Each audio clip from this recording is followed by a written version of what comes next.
अधिकार अधिनियम की शुरुआत हुई थी और जिस भूमि से आज और बहुत एक ऐतिहासिक क्षण, एक ऐतिहासिक लम्हा। जोरदार तालियां।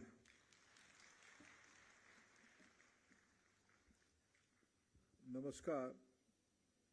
हरियाणा में पीएम श्री स्कूलों की फर्स्ट फेज की लोकार्पण उत्सव में मंच पर उपस्थित प्रदेश के लोकप्रिय मुख्यमंत्री आदरणीय मनोहर लाल खट्टर जी, प्रदेश की स्कूल शिक्षा मंत्री आदरणीय कंवरपाल जी, यहाँ के लोकप्रिय सांसद मेरे मित्र श्री अरविंद शर्मा जी, यहाँ के शिक्षा विभाग के वरिष्ठ अधिकारी एडिशनल चीफ सेक्रेटरी आदरणीय श्री सुधीर राजपाल जी, महर्षि दयानंद विश्वविद्यालय के वाइस चांसलर प्राध्यापक राजवीर सिंह जी, मंच पे उपस्थित अन्य सभी महानुभाव, यहाँ कार्यक्रम में उपस्थित, जैसे बताया गया पहला फेज में जो 124 सेकेंडरी और higher secondary senior secondary school के आदरणीय प्रिंसिपल, उस इलाके की आदरणीय सरपंच और अन्य शिक्षक साथीगण, प्रदेश के वरिष्ठ शिक्षा अधिकारी मित्रगण तथा अन्य विश्वविद्यालय तथा अन्य शिक्षानुष्ठान के अधिकारी मित्रगण, मैं आप सभी को आज की महत्वपूर्ण कार्यक्रम के अवसर पे दशहरा की शुभ अवसर पे शुभेच्छा देता हूं, बधाई देता हूं। प्रधानमंत्री नरेंद्र मोदी जी की एक सौगात आपकी राज्य में भी आज शुरू हो जा रहा है। पिछले जुलाई 29 को जब प्रधानमंत्री अखिल भारतीय शिक्षा समागम में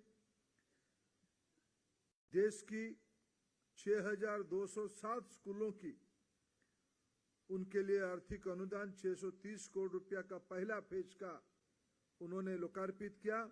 उस समय में हरियाणा का भी लगभग 250 स्कूल की भी चयन किया गया था। आज वहां की कुछ चुनिंदे सदस्य उपस्थित है। मित्रों, आज शिक्षा विभाग ने अनेक प्रकार की सुधार के कार्यक्रम, नए आयामों की, नए उपक्रम की भी आज इस कार्यक्रम में लोकार्पण किया। लेकिन मैं एक विषय मेरे को अच्छा लगा, मैं आपके सामने सार्वजनिक रूप में कहूं, हरियाणा में शिक्षक नियुक्ति और तबादला एक उद्योग था। उसको आज मनोहर लाल जी ने एक पारदर्शी प्रक्रिया डाल के, अभी मेरे को शिक्षा मंत्री जी कह रहे थे, जितने लोगों की ऑनलाइन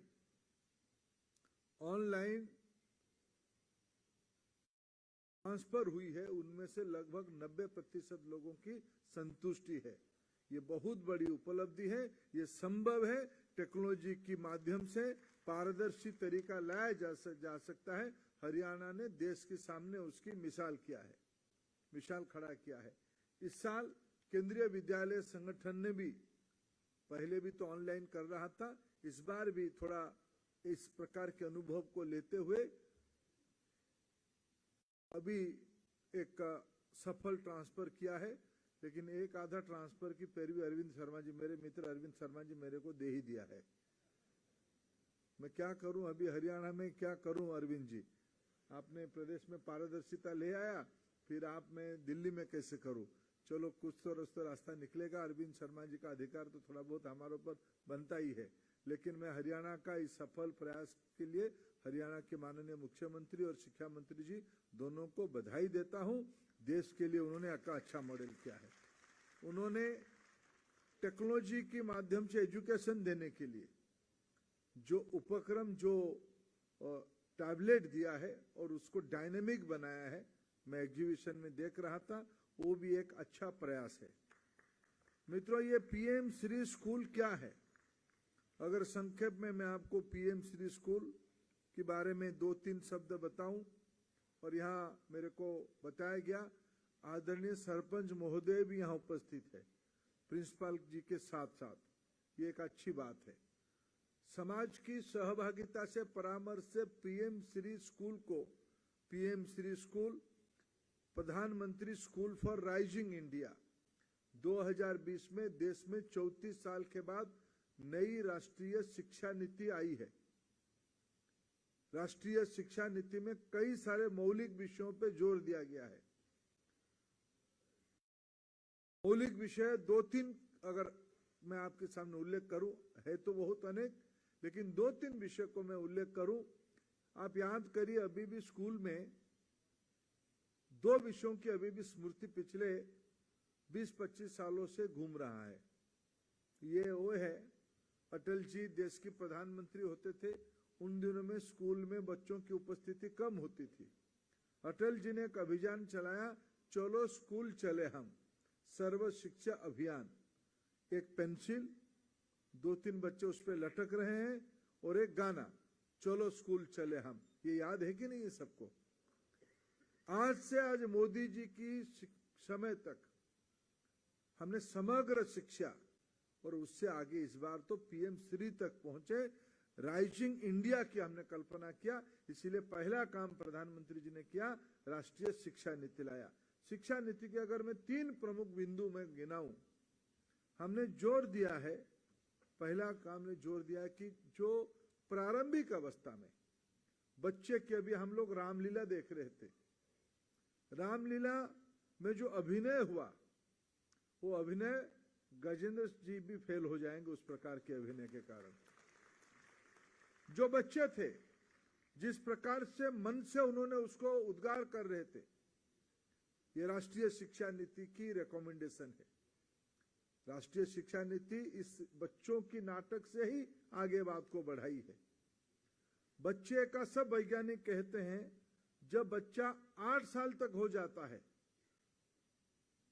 जन्म होने के उपरांत 8 साल तक हो जाता है, उसकी मानसिक विकास का 85%, 85% तब तक हो जाता है। इसीलिए राष्ट्रीय शिक्षा नीति ने पहली बार कहा, आयु 3 से, जो पहले इनफॉर्मली पोषण के लिए आंगनबाड़ी चलता था, शहरों में मध्यवर्गीय परिवारों के लिए प्ले स्कूल चलता था, किंडरगार्टन चलता था, उसको इस बार शिक्षा नीति के हिस्सा बनाया गया। बाल बाटिका 1, 2, 3, ऐसे यहां भी शायद प्ले स्कूल कहा गया है, हरियाणा में उसको प्ले वे स्कूल कहा गया है। इसकी राष्ट्रीय नाम बाल बाटिका 1, 2, 3 और क्लास 1 और 2, ये 5 साल, यानी उसी के अंदर उसकी 7, 7.5 साल, 8 साल हो जाएगा। उस समय तक वो जब 3 में जाएगा तब उसको 8 हो जाएगा। 3 जाते जाते उसकी मानसिक विकास हो चुका होगा। यही सही समय है उस पर जोर देने के लिए राष्ट्रीय शिक्षा नीति ने रेकमेंड किया। और मैं बधाई देता हूं हरियाणा को। हरियाणा ने निपुण में अनेक अभिनव उपायों को अपनाया है। आप सभी लोग उसको प्रैक्टिस कर रहे हैं। दूसरा रिकमेंडेशन है एनईपी का, मातृभाषा और स्थानीय भाषा। यहां अभी मैंने कुछ बच्चों की, ड्रॉप आउट बच्चों की विशेष प्रयासों के बारे में देखा। बच्चे मेरे को गुड आफ्टरनून सर कहे। माननीय मुख्यमंत्री जी, राष्ट्रीय शिक्षा नीति की पैरवी दूसरी ओर है। कोई भ्रम में मत रहिए, कोई भ्रम में मत रहिए। अंग्रेजी सीखने से ही बच्चा हमारा आगे बढ़ रहा है, ये भ्रम में मत रहिए। एपीजे अब्दुल कलाम अपने बचपन में अंग्रेजी नहीं पढ़े थे, विश्व की प्रसिद्ध वैज्ञानिक बने। आज की देश की आदरणीय राष्ट्रपति महोदया अंग्रेजी नहीं पढ़ी थी। कोई सुदूर वनांचल के एक आदिवासी परिवार के महिला आज अपनी मातृभाषा में पढ़ाई और समझ बढ़ाते हुए उन्होंने आज राष्ट्रपति तक पहुंचे हैं। भारत के लोकप्रिय प्रधानमंत्री नरेंद्र मोदी जी अंग्रेजी में नहीं पढ़े थे, अपने मातृभाषा में ही पढ़े। विश्व की बड़े बड़े अर्थनीति अपने मौलिक अंडरस्टैंडिंग, जिसको एक मौलिक चिंतन कहा जाता है, क्रिटिकल थिंकिंग कहा जाता है, उसको बढ़ाने के लिए मातृभाषा को ही अपनाया है। त्रिभाषी तीन भाषाओं को पढ़ना एक अलग विषय है। पहली बार राष्ट्रीय शिक्षा नीति ने रेकमेंड किया है कम से कम क्लास 8 तक, पहला 5 साल को बाल बाटिका 1, 2, 3 और क्लास 1 और 2 को फाउंडेशनल कहा गया है, 3, 4, 5 को प्रिपरेटरी कहा गया है, 6, 7, 8 को मिडिल कहा गया है। कम से कम मिडिल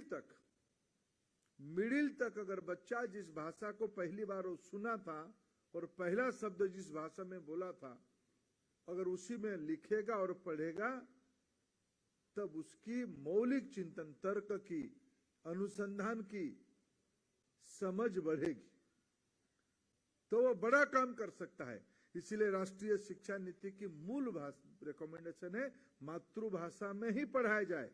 वो पढ़ाई किसी भी विषय, हम आपत्ति नहीं उसमें से। कभी सोचिए, मेड इन जापान पहले, आज तो मेड इन इंडिया प्राउड हो चुका है, लेकिन मेड इन जापान एक क्वालिटी की बेंचमार्क होती थी, और जापानी लोग अंग्रेजी नहीं समझते हैं। भारत में लंबे समय पराधीनता के कारण हमको एक कॉलोनियल माइंडसेट से हम गुजरे, इसलिए हमारी थोड़ा कुछ अभिजात्य लोगों की एक भ्रम है अंग्रेजी से पढ़ने से ही बढ़ेगा। अंग्रेजी पढ़ना ही पड़ेगा। जिनको विश्व बाजार में जाना है, जिनको हरियाणा की गेहूं को, हरियाणा की सब्जी को विश्व तक पहुंचाना है, उनको हम अंग्रेजी पढ़ा के भेजेंगे उधर। लेकिन गेहूं अच्छे बनने के लिए, अच्छे सब्जी बनने के लिए, अच्छा शक्कर बनने के लिए, अच्छा मक्खन बनने के लिए, अच्छा फ्लेवर्ड मक्खन बनने के लिए अंग्रेजी सीखना कोई जरूरी नहीं है। उसको तो ठेठ हरियाणवी सीखना पड़ेगा, तभी जाके हो पाएगा। ये राष्ट्रीय शिक्षा नीति की पैरवी है। अगर तीसरा पैरवी में कहूं, skill and technical education, technology based education. और हरियाणा में तो मैं कभी कभी ये राष्ट्रीय शिक्षा नीति को समझना कोशिश करता हूं, तो उसमें मेरे को ध्यान में आते समाज की जो सामूहिक चिंतन है, वही सब राष्ट्रीय शिक्षा नीति में है। आज हम अगर देश में एशियन गेम में सबसे ज्यादा मेडल जीता है, उसके अंदर सबसे ज्यादा मेडल जीतने वाला प्रदेश हरियाणा है। हरियाणा को बधाई। जो मेडल जीतने वाले प्लेयर्स को इंग्लिश जानना कोई जरूरी नहीं, बाद में इंग्लिश कहते हैं, अच्छे इंग्लिश कहते हैं, लेकिन खेल अच्छा करने के लिए इंग्लिश जानना कोई जरूरी नहीं है। हरियाणा की किसानी देश में एक आदर्श स्थिति तक पहुंची है, खेती आदर्श स्थिति तक पहुंची है। उसके लिए हरियाणा की जनजीवन में जो संस्कृति है, कृषि हो, खेल हो, यही सब राष्ट्रीय शिक्षा नीति की रिकमेंडेशन है। स्किल बेस्ड एजुकेशन करना, इलेक्टिव नहीं, विधिवत आने वाले दिनों में पढ़ाई में स्किल को पढ़ाई का हिस्सा बनाना, जिसकी पाठ्य पुस्तक हम लोग अभी बना रहे हैं, उस पे आने वाले दिनों में आपके सामने भी आ जाएगा। यही सारे विषय के अलावा आपको जिसमें लगता है कि इसमें से थोड़ा हमको फ्लेक्सिबिलिटी रहेगा, तो हम थोड़ा नया प्रयोग कर पाएंगे। इसी की नाम है पीएम राइजिंग स्कूल्स। ये इसका नाम है PM schools for rising India. ये अधिकार प्रिंसिपल्स को है, ये अधिकार वहां की सामाजिक व्यक्तियों को, जो स्कूल मैनेजमेंट कमेटी होगा, सरपंच महोदय होंगे, कन्वर्जेंस करना है। विभिन्न प्रकार की सरकारी स्कूल में भी बड़े शहर जैसा व्यवस्था हो सकता है। इसी के उद्देश्य से प्रधानमंत्री जी ने एक स्कूल को 2 करोड़ रुपया 5 साल में और खर्चा करने की प्राइमरी अधिकार स्कूल्स को है। इसलिए वन टेलर मेड फॉर्मूला नहीं जा सकता है। किसी स्कूल में बच्चे अच्छा खेलते हैं तो खेल के लिए कुछ उपक्रम करना है तो आप कर सकते हैं। किसी स्कूल में आपको अगर कोई डिजिटल, इन दिनों में जैसे आपको हरियाणा सरकार ने सभी बच्चों को डिजिटल टैब दे चुका है, आपको पीएम सीरीज में दूसरे बार देने की आवश्यकता नहीं है। आप उसमें अच्छे पैसा खर्चा करके अच्छे सॉफ्टवेयर लोड करवा दीजिए, आपकी बच्चों को थोड़ा और आगे रखिए। और सिर्फ ये 250 स्कूल के लिए नहीं, ये 250 स्कूल राज्य में उदाहरण बने, एग्जाम्पलर स्कूल बने, बच्चों को स्कूल में जाके देखने में प्रेरणा मिले। इसी उद्देश्य से आज प्रदेश में एक महत्वपूर्ण आयाम का शुरू किया गया है।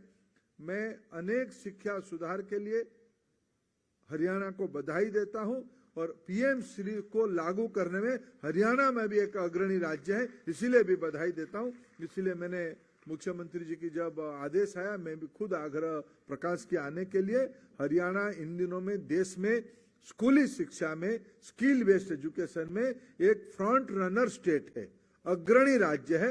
ये आने वाले दिनों में राष्ट्रीय मॉडल बनेगा, इसे पूरा हमारा विश्वास है। आप सभी के भरोसे पे, आपकी सभी के भरोसे पे देश की बच्चों की भविष्य बंधा हुआ है, जुड़ा हुआ है। आप सभी को अनेक अनेक शुभेच्छा, बधाई, नमस्कार।